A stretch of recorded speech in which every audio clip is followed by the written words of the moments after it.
যেহেতু পৰীক্ষা চলি আছে সেইকাৰণে এখন মানুহৰ চোতালত মিটিং দিছিলোঁ। সেই মিটিংখনৰো আমি পাৰ্মিশ্যন লৈছোঁ। আজি মিটিঙলৈ আহি থকা আগমুহূৰ্তত আমি গম পাইছিলোঁ যে আমাৰ ইয়াত যিটো গাড়ী ভাঙে আৰু গাড়ী ভাঙিলেই আমাৰ ইয়াৰ SP-য়ে কয় যে গাড়ী ভাঙাটো এটা বেলেবল অফেন্স, আমি তেখেতসকলক মাতি আনি পেলাই আকৌ আমাৰ ষ্টেটমেণ্ট লৈ পেলাই ৰিলিজ কৰিছোঁ।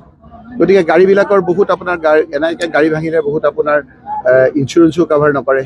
গতিকে আমি গাড়ীবিলাক আজি নানি মাত্ৰ তিনিখন আমাৰ মটৰচাইকেলেৰে মোৰ চিকিউৰিটি দুজন আৰু মই আৰু তানজিল আৰু এখনত লৈ আমি আহি আছিলোঁ।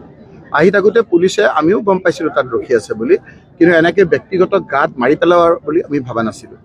SP-ক যেতিয়া ক'লোঁ, SP-য়ে ক'লে যে মই OC-ক কৈ দিছোঁ আৰু সেইমতে মই এজন ছিনিয়ৰ মানুহ, মই আগতীয়াকৈ যোৱাকালিও কথাখিনি জনাইছোঁ, লিখিতভাৱে জনাইছোঁ আৰু এইখিনি আপোনাৰ OC-ক মই কথা পাতিলোঁ। OC-য়ে ক'লে যে আপুনি আহক, আহিলে আমি আপোনাক ৰূপহী তিনিআলিৰ পৰা আমি লৈ যাম, মিটিঙলৈকে থৈ দিম, অলপ দূৰ লাগে। তাৰপিছত মই অহা ৰাস্তাত আকৌ OC-ক ফোন কৰিলোঁ। OC-য়ে কৈছে যে মই তিনিআলিত ৰখি আছোঁ, আপুনি আহক। মই তিনিআলিত আহি যেতিয়া মই মটৰচাইকেল দুখনত উঠি, এখনত উঠি আৰু দুজনত মোৰ চিকিউৰিটি উঠি মই যেতিয়া আহি আছিলোঁ তেতিয়া দেখিলোঁ যে OC তাত নাই। OC-ক আকৌ ফোন কৰোঁতে ক'লে যে মই কলেজৰ ওচৰত ৰখি আছিলোঁ। তাৰমানে OC সেইফালেদি আহোঁতে যি 20-30টা ল'ৰা আমাৰ ডকাইত চুৰ দিন দুপৰত ৰখি আছে, যিসকলক আমাৰ ইলেকশ্যনৰ সময়ত আমাৰ MLA সকলক গাড়ী ভাঙাৰ পিছতো বিভিন্ন ধৰণে অত্যাচাৰ কৰাৰ পিছতো কোনো একশ্যন হোৱা নাই। হিমন্ত বিশ্ব শৰ্মা ডাঙৰীয়াই ৰাতি তেওঁলোকৰ লগত অপেনলি খোলাকৈ যেতিয়া কথা পতা আৰম্ভ কৰিলে, তেখেতসকলেও সাহস বাঢ়ি গ'ল আৰু সেইকাৰণে আজি দুৰ্দান্ত ডকাইত চুৰ মাৰ্ডাৰ কেছৰ আসামী স্পষ্টকৈ সকলো জানে, ভিডিঅ'ত আমাৰ কথাবিলাক আছেই। মোক তেওঁলোকে ব্যক্তিগতভাৱে তাত আক্ৰমণ কৰে, হাতত বিভিন্ন ধৰণৰ অস্ত্ৰ শস্ত্ৰ লৈ আহিছে, তেখেতসকলে অস্ত্ৰ শস্ত্ৰ লৈ মোক মাৰিবলৈ আহিছে আৰু তেতিয়া উপায়হীন হৈ মোৰ এজন চিকিউৰিটিটো ভয়ত পলালেই। চিকিউৰিটিটো বোধহয় তেনেকেই দিছে, তেওঁলোকে দিছে, কাক দিব লাগে মই নাজানো। এজনৰ লগত একেবাৰে তেওঁ হেতাৰ ওপৰত লগাইছে, তেওঁৰ গুলিৰ শব্দও মই শুনিছোঁ, বোধহয় ওপৰলৈ দিছে। তাৰপিছতে আমাৰ যি তিনিখন আমাৰ মটৰচাইকেল আহিছিল, সেই মটৰচাইকেলখিনি স্কুটাৰখিনি আপোনাৰ ভাঙিছে। মই যেতিয়া তাৰপিছতো স্কুটাৰতে বহি আছোঁ, তাৰপিছত মোক তেওঁলোকে হত্যা কৰিবলৈ বিচাৰিছে, বিভিন্ন অস্ত্ৰৰে মোক মাৰিবলৈ বিচাৰিছে। এতিয়া মই এইবিলাক কথা নকওঁ আৰু মানুহৰ মন ভাঙি যাব। বিভিন্ন ধৰণৰ অত্যাচাৰ কৰিছে। মই এতিয়াও কেছটো দিবলৈ যোৱা নাই, নিয়মতে এইটো চৌমতৰ কেছ তেওঁলোকে ল'বই লাগে। কোনে মাৰিছে সেই কথাখিনিও তেওঁলোকে নিজে দেখিও আছে।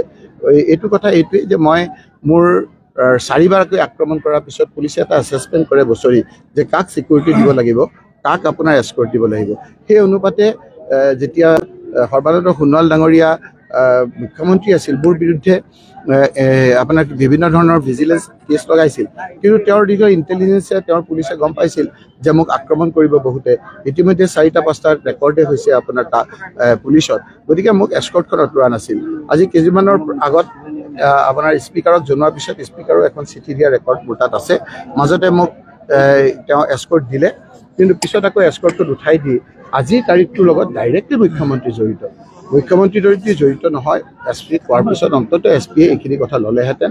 OC-য়ে অন্ততঃ নিজেই দায়িত্ব লৈ এই কামখিনি অকল মোৰ মিটিঙলৈ ইয়ালৈ অহাৰ ক্ষেত্ৰত অকণমান সুবিধা কৰি দিলেহেঁতেন। গতিকে তেওঁ ভাবিছে যে একফালে গৌৰৱ গগৈক আক্ৰমণ কৰিছে, একফালে ভূপেন বৰাৰ পৰিয়ালক তেজপাত আদি কৰি পেলাই আপোনাৰ বিভিন্ন ধৰণেৰে তেওঁ আজি ষড়যন্ত্ৰ কৰিছে আৰু মোৰ মুভমেণ্টটো ৰেষ্ট্ৰিক্ট কৰিবলৈ বিচাৰিছে।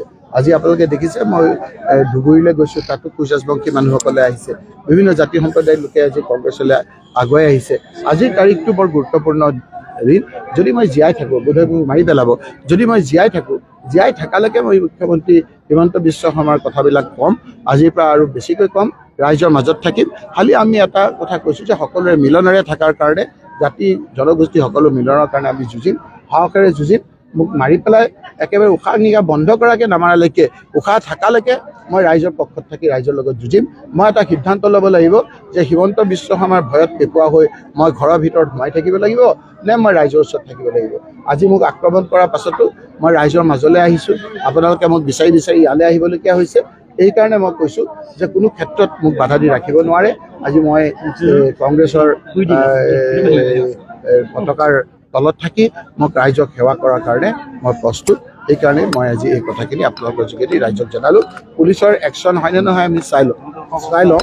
ডাইৰেক্টলি SP আৰু OC জড়িত, আৰু এই ক্ষেত্ৰত তেওঁলোকে যিকেইটা দুষ্কৃতিকাৰী আছে সেই দুষ্কৃতিকাৰী কোনো ধৰণৰ একশ্যন নলয়, ভেৰিয়েবল অফেন্স বুলি কৈ পেলাই তেওঁলোকে এৰি দিব। গতিকে পুলিচকো কিবা আপোনাক কৈ পেলাই লাভ আছে বুলি মই নাভাবোঁ, এনেকৈ বহুতো কৈছোঁ। আপোনালোকৰো বোধহয় সাংবাদিকসকলেও আজি আপোনাৰ যিটো যদি লাইভ টেলিকাষ্ট হৈ আছে লাইভ টেলিকাষ্ট নহ'লেও কাট এণ্ড পেষ্ট কৰি কি কথা উঠায় সেই কথাখিনিতো আমি নাজানো, কিন্তু মোক এনেকৈ কৰাটো মই ভাবোঁ যে এইটো এটা হিমন্ত বিশ্ব শৰ্মাই যে ভয় খাইছে সেইটো এটা জ্বলন্ত উদাহৰণ।